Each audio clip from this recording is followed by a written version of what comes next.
Kremlin propagandists often claim that America orchestrated a coup in Ukraine during 2014. They will cite a leaked phone call between Victoria Nuland and Jeff Pyatt where the two talked about Vitaly Klitschko and Arseniy Yatsenyuk being brought into government. That call was uploaded to YouTube on February 4th, 2014.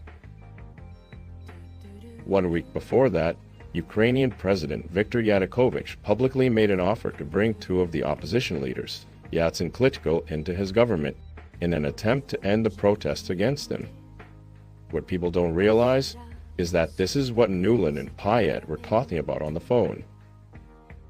If you think this is Western propaganda, you can look this up. It was reported all over the world. What do you think? I think we're in play. The Klitschko piece is obviously the complicated electron here, especially the announcement of him as deputy prime minister. And you've seen some of my notes on the troubles in the marriage right now, so we're trying to get a read really fast on where he is on this stuff. Yanukovych publicly offered the prime minister job to Yats and the deputy prime minister job to Klitschko. That is clearly what Pyatt was referring to. But I think your argument to him, which you'll need to make, I think that's the next phone call we want to set up, is exactly the one you made to Yats. And I'm glad you sort of put him on the spot on where he fits in this scenario.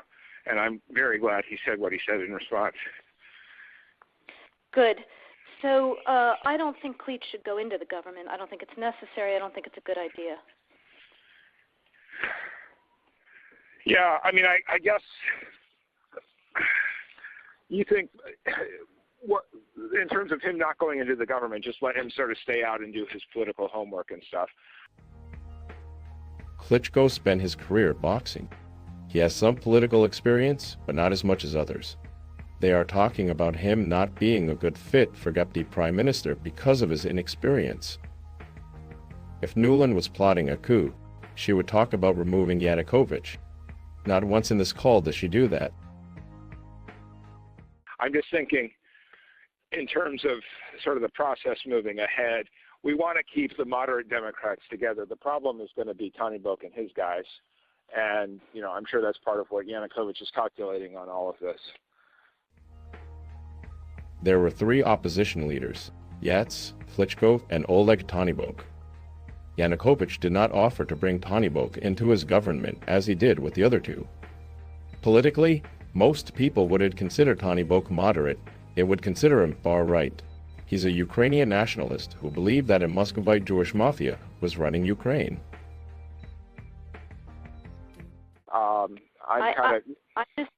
I think Yats is the guy who's got the economic experience, the governing experience. He's the guy, you know, what he needs is Klitsch and Tanyabok on the outside. He needs to be talking to them 4 times a week, you know. I just think Klitsch going in, he's going to be at that level working for Yatsenyuk. It's just not going to work. Clearly, she's talking about Klitschko not being a good fit for deputy prime minister alongside Yats because of his inexperience. Kremlin propagandists intentionally will not tell you that Yanukovych made this offer. They will take the call out of context, twist the facts, then portray it as if Nuland secretly plotted to put Yats and Klitschko into government. And I'm not shilling for Victoria Nuland. I'm saying that you're being fed disinformation. I used to believe Nuland orchestrated a coup as well, because like many of you, I was too lazy to spend the extra couple of minutes to fact-check. Kremlin propagandists take advantage of that. For example, let's look back at the City by Karen incident. Someone posted a video online, took it out of context, and claimed that a white woman tried to steal a bicycle from a group of black men. As ridiculous as that sounds, so many people believed it. The Kremlin propagandists online will do things like this very often. Yeah, no, I think that's right. Okay. Good. Well, do you want us to try to set up a call with him as the next step? My understanding from that call, but you tell me, was that the big three were going into their own meeting and that Yats was going to offer in that context a three-way, you know, the 3+1 conversation or 3+2 with you. Is that not how you understood it? No, I mean, that's what he proposed, but I think just knowing the dynamic that's been with them where, Klitschko has been the top dog. He's going to take a while to show up for whatever meeting they've got. He's probably talking to his guys at this point. So I think you reaching out directly to him helps with the personality management among the three, and it gives you also a chance to move fast on all this stuff and put us behind it before they all sit down and he explains why he doesn't like it. Okay, good. I'm happy. Why don't you reach out to him and see if he wants to talk before or after? Okay, will do. Thanks. Okay, I've now written, one more wrinkle for you, Jeff. Yeah. I can't remember if I told you this or if I only told Washington this, that when I talked to Jeff Feltman this morning, he had a new name for the UN guy, Robert Seri. Did I write you that this morning? Yeah, okay. I saw that. He's now gotten both Seri and Ban Ki-moon to agree that Seri could come in Monday or Tuesday. Okay. So that would be great, I think, to help glue this thing and have the UN help glue it. And, fuck the EU.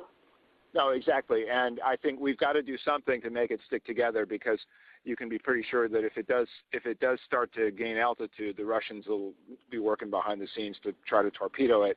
And again, the fact that this is out there right now, I'm still trying to figure out in my mind why Yanukovych did that. When Nuland said, help glue this thing, she was clearly referring to Yanukovych's offer. Then she said, fuck the EU. She wanted Yanukovych to remain in charge for the sake of ending the crisis. She did not care whether Ukraine took the EU deal or not. She just wanted this problem over with. There was a CIA-backed revolution in 2014, a completely Jewish establishment, and a huge move to bring the Ukraine inside NATO and the EU. Vatniks all over alt media will point to Nuland's leaked call, then claim that the CIA orchestrated a coup/color revolution to overthrow Yanukovych, so Ukraine could take the deal with the EU. That conspiracy theory doesn't make sense, because in that call she said, fuck the EU, and wanted Yanukovych, the pro-Russian leader, to remain in charge. Again, not once in that call did she talk about removing Yanukovych. In case some of you are wondering, what is a Vatnik? A Russian jingoist and a supporter of Putin's politics, exhibits stereotypical traits of a Russian jingoist: alcoholism, slovenliness, poverty, and unconditional support of any decision of the Russian government.